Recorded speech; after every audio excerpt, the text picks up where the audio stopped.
Hello welcome, मैं हूं अरुण कुमार यादव और इस वीडियो में हम देखने वाले हैं क्लास 8 की प्रश्नावली 6.4 का प्रश्न 2। मतलब कि जो प्रश्न 2 है इसका सॉल्यूशन हम इस वीडियो में देखेंगे और इससे पहले की वीडियोस के लिंक आपको इस वीडियो के डिस्क्रिप्शन में मिल जाएंगे, तो वहां से आप उनको देख सकते हैं। तो शुरू करते हैं। देखो, इसमें बोला गया निम्नलिखित संख्याओं में से प्रत्येक के वर्गमूल के अंकों की संख्या ज्ञात कीजिए बिना गणना के। मतलब कि जो ये संख्याएं दी गई हैं, अगर इनका वर्गमूल निकाला जाए तो वर्गमूल में कितने अंक होंगे ये हमें बताना है और हमें वर्गमूल निकालना नहीं है, ठीक है ना, बिना निकाले बिना गणना के बताना है। मतलब ऐसा नहीं है कि आप यहाँ पर 64 लिखा हुआ है तो 64 का वर्गमूल निकालोगे 8, फिर देखोगे इसके वर्गमूल में तो एक ही अंक आ रहा है तो आप लिखोगे 1 अंक। ऐसा नहीं करना है आपको, ठीक है ना। आपको वर्गमूल निकालना नहीं है, बिना निकाले बताना है कि कितने अंक होंगे इसके वर्गमूल में। तो अगर हमारे पास कोई पूर्ण वर्ग संख्या है तो बिना उसका वर्गमूल निकाले हम कैसे बताएंगे, वो मैंने यहाँ पे लिखा हुआ है। अगर आपको ये बात समझ में आती है तो आप इस क्वेश्चन को आराम से कर सकते हो और ये बहुत आसान सी चीज़ मैंने लिखी है।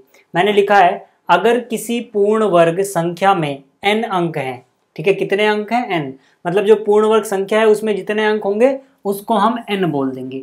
जैसे कि 64 में 2 अंक हैं तो यहाँ पे n की वैल्यू 2 हो जाएगी। 144 में 3 अंक हैं तो n की वैल्यू 3 हो जाएगी। इसी तरह से मतलब कि अगर पूर्ण वर्ग संख्या में जितने भी अंक हैं उसको हम n बोल दें तो इसका जब वर्गमूल निकाला जाएगा, ठीक है ना, तो इसके वर्गमूल में जो अंकों की संख्या होगी वो बराबर होगी n का आधा यानी कि n/2 के, या फिर n+1 डिवाइड बाई 2 के।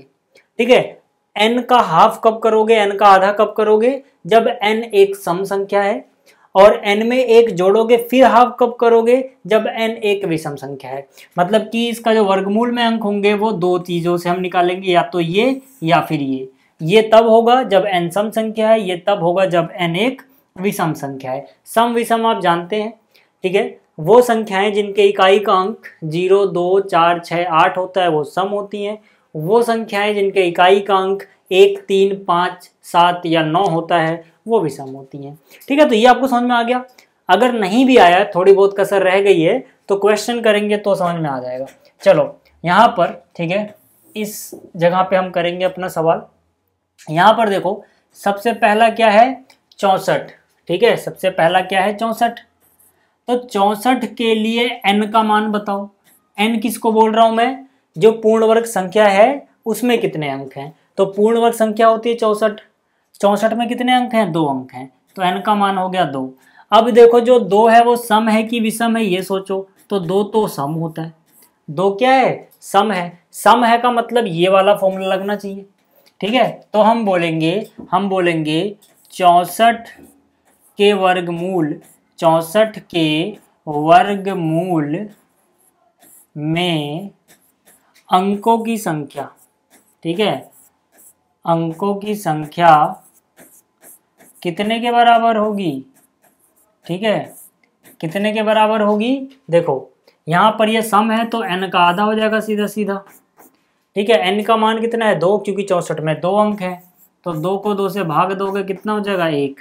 यानी कि इसके वर्गमूल में केवल 1 ही अंक आएगा। आप चेक करना चाहो तो चेक कर सकते हो। 64 में 2 अंक थे, लेकिन जब इसका वर्गमूल निकाला गया तो बचा 8। 8 में सिर्फ 1 अंक होता है। ठीक है, तो इस तरह से हम बिना वर्गमूल निकाले, ठीक है, मैंने यहाँ पे वर्गमूल नहीं निकाला है लेकिन ये बता दिया कि इसमें कितने अंक होंगे। ठीक है, तो पहला आपको समझ में आ गया। अगर तो अब बात करते हैं दूसरे की। ठीक है, देखो जो यहाँ पर दूसरा है उसमें क्या है, 144। दूसरा कितना है, 144। अब 144 में देखो कितने अंक आ रहे हैं, 3 अंक आ रहे हैं। मतलब जो पूर्ण वर्ग संख्या पहले उसमें देखना है कितने अंक हैं, 3 अंक आ रहे हैं, तो मतलब n का मान हो जाएगा 3। और आप जानते हो 3 एक विषम संख्या है। 3 कैसी संख्या है, विषम संख्या है। विषम संख्या है तो फॉर्मूला कौन सा लगेगा, ये वाला लगेगा। तो हम कह सकते हैं, ठीक है, हम कह सकते हैं कि क्योंकि 3 एक विषम संख्या है तो 144 के वर्गमूल में अंकों की संख्या, या फिर इसमें अंक कितने होंगे। ठीक है, में अंक कितने अंक हो जाएंगे भाई, जब ये विषम होगी तो n से 1 जोड़ना है, n में 1 जोड़ना है और फिर 2 से भाग देना है। n का मान है 3, 3 में 1 जोड़ोगे और 2 से भाग दोगे। 3 में 1 जोड़ा 4 आया, 4 को 2 से भाग दिया तो कितना आया 2। मतलब कि इसके वर्गमूल में अंकों की संख्या 2 होगी। आपको याद भी होगा, ठीक है, अगर आप चेक करना चाहो तो आपको याद होगा कि 144 का वर्गमूल होता है 12। 12 में कितने अंक हैं? 1, 2, 2 अंक हैं, तो मतलब इसके वर्गमूल में अंकों की संख्या 2 होगी। ठीक है, इसी तरह से आप बाकी कर सकते हो। ठीक है, इसी तरह से आप बाकी चीज़ें कर सकते हो, बहुत आसान है। ठीक है, ज़्यादा कुछ है नहीं इसमें। अगला देखो, अगला है 4, 4, 8, 9।